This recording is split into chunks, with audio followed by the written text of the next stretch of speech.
longe de ser nostalgia ou saudosismo barato, a verdade é que os relançamentos da Cogumelo Records vêm proporcionando a oportunidade de muitos bangers da nova geração de poder ouvir esse legado que a gravadora produziu durante o primeiro período da década de 1990.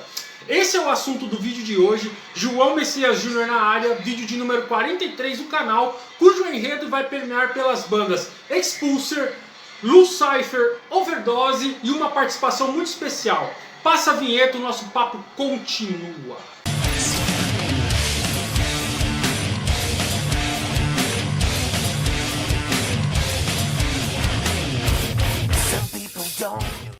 Salve camisas pretas, tudo bem com vocês? Espero que sim. João Messias Júnior na área, vídeo de número 43 do canal. Como eu disse lá na introdução, né, meu?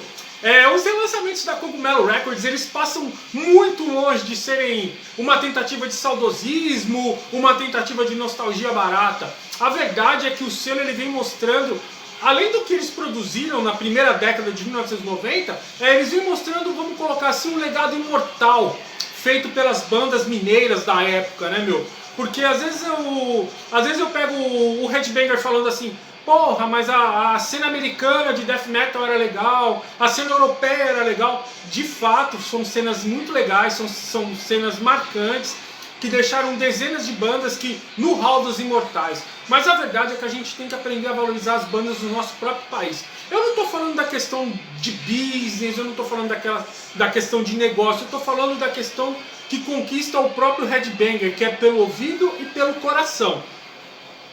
Então, eu acho que assim, cabe a nós valorizar as bandas na nossa própria cena. E o compromisso do vídeo de hoje é em relação a isso. Porque a Cogumelo ela vem relançando alguns trabalhos que merecem a oportunidade de ser ouvido por mais pessoas. Ainda mais agora que esses relançamentos, eles não é só um CD com uma caixinha e posto na loja para vender, não. Eles estão com umas versões deluxe muito bonitas, com um tratamento especial, sabe? A remasterização dos discos, o acabamento em verniz das capas, uma versão digipack. Então eu acho que vale muito a pena, ao menos você poder ouvir e conhecer. E eu vou começar falando dessa banda aqui, ó, Lucifer, Worship Flash. É o que tá rolando de fundo agora. O Lucifer é uma banda que ela surgiu lá do final dos anos 80. E assim, depois de algumas demos, né, sempre capitaneada pelo guitarrista vocalista Lucifer. Então, ela perpetuou o caminho das demos, né? E é um cara que ele teve grandes contatos com caras como Oswald Shade, o saudoso vocalista do Sex Trash. E assim, e ela trilhou o caminho das demos até culminou num split com a banda Cirrhosis, né? E aí começa a minha história conhecendo o Lucifer, né? Porque eu conheci o Lucifer por causa desse split com Cirrhosis, que eu falei lá atrás em outros 2 vídeos da história da Cogumelo Records. Então não foi uma impressão muito legal, não foi muito bem apresentado a banda, né? Mas felizmente, graças a Deus, nesses tempos a gente tem maturidade, a gente tem discernimento, e aí a gente dá uma segunda chance para determinadas bandas, né, meu? E eu vou mostrar de novo porque essa capa aqui eu achei muito legal, cara. Essas capas mágicas que a Cogumelo produziu junto com as bandas na década de 1990. E assim, né, meu, Worship Flash, ele já é um disco um pouquinho diferente, né, meu? Ele continua apostando naquele death metal mais visceral, com faixas curtas, né? Com a bateria no estilo metranca, né? Que alguns chamam de blast beat, né? Mas você percebia que os caras já estavam buscando uma inovação, assim, né, meu? Você percebe muito nos vocais do Lucifer, que embora ele mantenha aquela linha mais gutural, mais limitada, você percebe que o cara já estava criando climas com a voz, né, meu? Então você percebe algumas atuações do vocal, um clima desesperador, um clima de caos, assim, né, meu? Eu acho isso muito interessante, né, meu? Tem até uma música que ela sintetiza bem esse momento, né, meu? Que é The Schizophrenic Voice of Conscience, né? Que é aquele momento lá que você lembra daquela garrafa, para tudo! E você vai ouvir o som, cara, porque é um disco muito interessante, assim, uma banda mostrando personalidade. E isso eu tô falando, nós estávamos em 1993, né, meu? Então, era uma época ainda que a gente estava na transição do romantismo e do profissionalismo, né, meu? Os caras já estavam com um puta disco na mão, né, meu? E esse relançamento ele não tem só material próprio dos caras, né, meu? Então acompanha de bônus o EP deles, né, o What's Your Pleasure, né? Então eu acho isso muito interessante. Mas voltando a falar do CD, algumas músicas muito interessantes desse trabalho são Vicious Circle, que ela é bem mórbida, Place on Hell, que ela tem uns climas mais cadenciados, e Worship Flash, né, que você para e fala, nossa, que riffs e que solos. E o Lucifer é interessante que a banda tá de volta, a banda tá nativa, né, meu? Então ela tá com uma formação diferente, só com o Lucifer na guitarra vocal, mas tá com o Ronaldo Ronsetti, que é de uma outra banda seminal de Belo Horizonte chamada Impurity. E pra quem gostou, pra quem se interessou, tem no canal Goblin TV, Goblin Underground TV, tem uma entrevista muito interessante feita com o Lucifer, que eles falam de forma cronológica dos primeiros passos até os tempos atuais. Eu vou deixar aqui na descrição do vídeo, vale muito a pena conhecer. E esse lançamento do Lucifer vem coroar mesmo a sede de death metal que muita gente tem. E a segunda banda que eu vou falar hoje é o Expulser, cara, com The Unholy One. O Expulser ele é da mesma época que o Lucifer, só que esse disco ele foi lançado um ano antes, em 1992. E o que é interessante falar desse álbum assim, né, meu? Diferente do Lucifer, que apostava numa linha mais direta, músicas mais curtas, o Expulser ele já estava mais voltado ao thrash, né? Então é uma banda também que passou pelo circuito de demos, lançou um EP antes. Mas aqui em Holy One, eles já estavam com uma vibe um pouquinho diferente. Eles já estavam com um som mais voltado ao thrash metal, mantendo a essência, é claro, mas o som estava mais voltado ao thrash metal. Então você percebe até um pouquinho do som de Bay Area, no som dos caras, assim, que já estava mais trampado, uma viagem de climas, assim. Então os caras estavam buscando umas músicas um pouco mais longas, e os vocais também tem um lance especial, né, meu? Porque eles estavam transitando aí na morbidez e o clima doentio das músicas, né, meu? Então isso faz uma viagem muito legal do disco, né, meu? Você pega, por exemplo, Fornications in the Church, né? Os andamentos já são diferenciados. A música, a faixa título, a faixa que nomeia o álbum também, ela é bem nessa vibe. A música Fornications também é muito boa. E esse trabalho do Expulser, que pra mim é uma das capas mais bonitas do death metal mundial, ele vem com o EP Fornications de bônus também, né, meu? Então dá pra você sacar as duas fases da banda, assim, né, meu? É uma pena que, ao contrário do Lucifer, que está nativa e está prometendo até material novo para 2021, o Expulser pouco eu achei, cara. Embora você veja alguns sites que a banda está nativa desde 2015, que eles voltaram, né? Mas eu não vejo nada de relevante falando dos caras, né, meu? E eu fico muito na torcida porque o Expulser volte também, porque era uma banda que lançou um disco muito bacana. The Unholy One, pra quem gosta de death metal também, assim como o Lucifer, vale muito a pena conhecer, ainda mais com uma capa dessas. Antes de eu falar do terceiro relançamento, segue um depoimento muito legal do meu amigo João Paulo Marcondes, da banda Insanita. Confere o que ele tem a dizer aí. Fala, rapaziada, aqui é Paulo Bilo Marcondes, guitarra e vocal da banda paulistana de Death Thrash Insanita. Fui convidado pelo meu grande amigo João Messias para vir aqui dar um depoimento sobre um dos álbuns daquele catálogo gigantesco e fantástico da Cogumelo Records.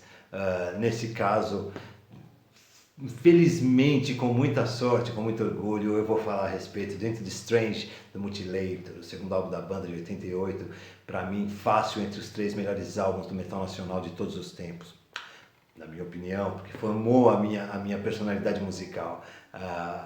Um álbum que foi um pouco preterido pelos fãs mais tradicionalistas, porque a banda aliviou, segundo dizem, né? Vinha de uma levada mais death thrash, passou para uma levada mais thrash, mais refinada, e eu acho que essa é uma das grandes virtudes do álbum, a quantidade de texturas, de andamentos, as mudanças, muitas mudanças bruscas de andamento, uma chuva de riffs, muito bom gosto para os dedilhados que eles usam ali, e tudo isso temperado por uma produção que era característica dos anos 80, que hoje pode parecer datada, mas é o que faz o álbum ser o álbum perfeito também. É um daqueles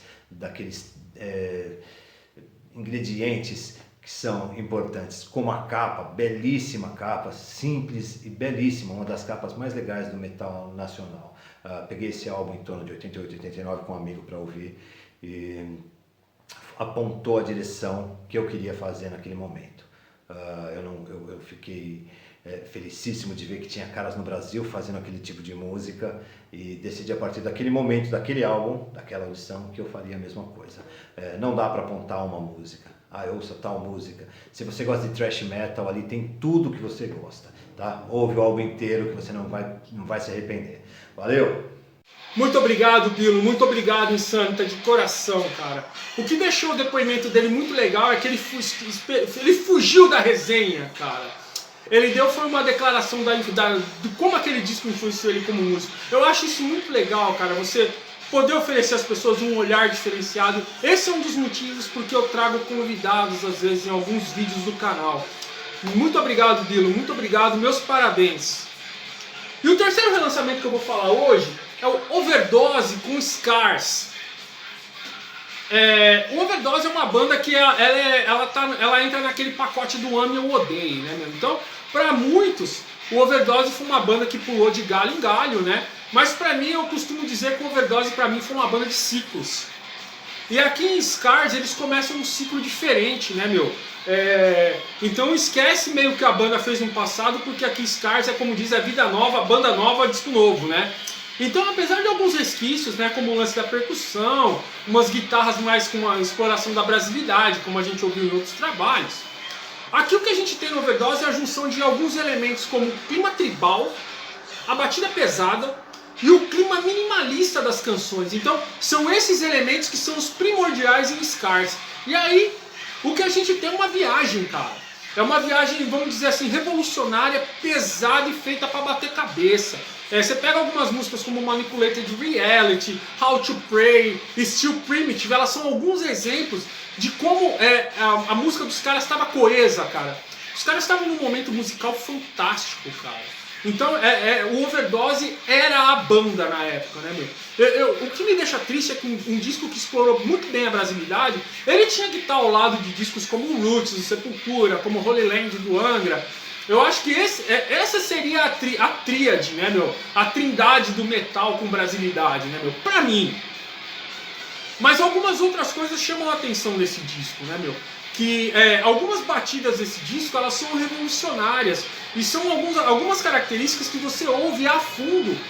Claro e aperfeiçoadas, né? Em bandas como Korn, em bandas como System of a Down, você ouve elas de forma mais homogênea, perfeita, né, meu? Então, o Overdose, ele tava ali nesse nicho ali.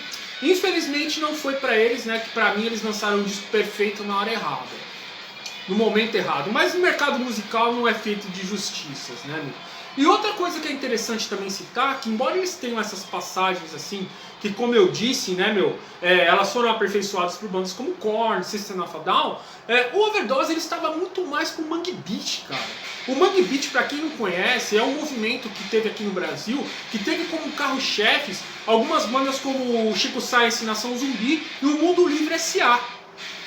Então o Overdose ele estava muito mais pro Mangue Beat do que pro New Metal. Então gera até um momento de dúvida assim, que como seria o próximo passo do Overdose, né, meu? Será que eles explorariam ainda mais a brasilidade? Será que eles iam cantar somente em português? Será que as passagens mais metal, eles iam enterrar mesmo o passado metal dos caras? Então fica aquela interrogação. Mas a verdade é que eles lançaram um puta de um disco chamado Scars.